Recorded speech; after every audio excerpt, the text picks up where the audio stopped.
Hi, boys and girls. This is Miss Holly here. So, instead of doing art this week, I'm going to do a cool science activity with you. So, what we're going to do is we're going to make a worm farm. So, in the actual link that Miss Bobby will send you, you're supposed to use a 2-liter pop bottle. But Miss Holly had a juice bottle, so that works really good. And you can use any kind of clear container, but I went ahead and cut the top off. This is something your big people will definitely have to do for you. But guess what Miss Holly gets to do? She gets to touch worms. Check these guys out. This is cool. Look at these funky worms. Look at those. Okay. So what you get to do is you put some dirt in your worm bucket, or your worm farm. Sorry, guys. And this is just my cup of dirt that I use to fill my flowers. And if you get big chunks like this, kind of break it up a little so the worms have some room to move around. Okay? And then my dirt is really, really dry. So you want to keep the dirt just a little bit moist, but not overly wet, because we know that the worms don't like really, really wet dirt.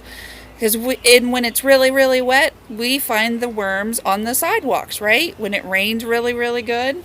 So you want to make sure that your dirt is just a little wet. So when it gets really dried out, give your dirt a little bit of a drink.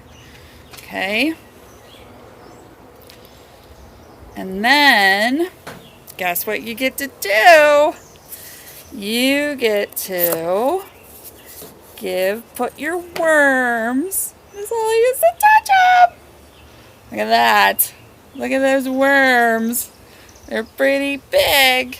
And make sure that you give your worms a friend, right? You want more than one worm in there.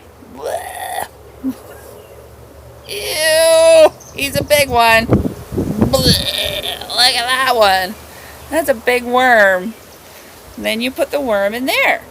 And then, when you're all done, here, I'll make you look at the worm. Ready? Here we go. I'm going to check out the worm. Ew. Did you see him? That was gross. Okay. Then when you're all done, you have the worms on the top and they're ready to crawl down in. You can check out the tunnels and stuff. Woo, it's getting a little windy here. You can go ahead and put grass on the top. What the grass will do is kind of keep the moisture in, and it'll keep the moisture in, and it'll keep it all nice and kind of covered and stuff, and it'll keep a nice barrier for your worms. Okay, so here's my grass. Okay. Just kind of keep them all nice and covered, right? There's your worm farm. Big fun. All right, guys. See you soon. Hugs.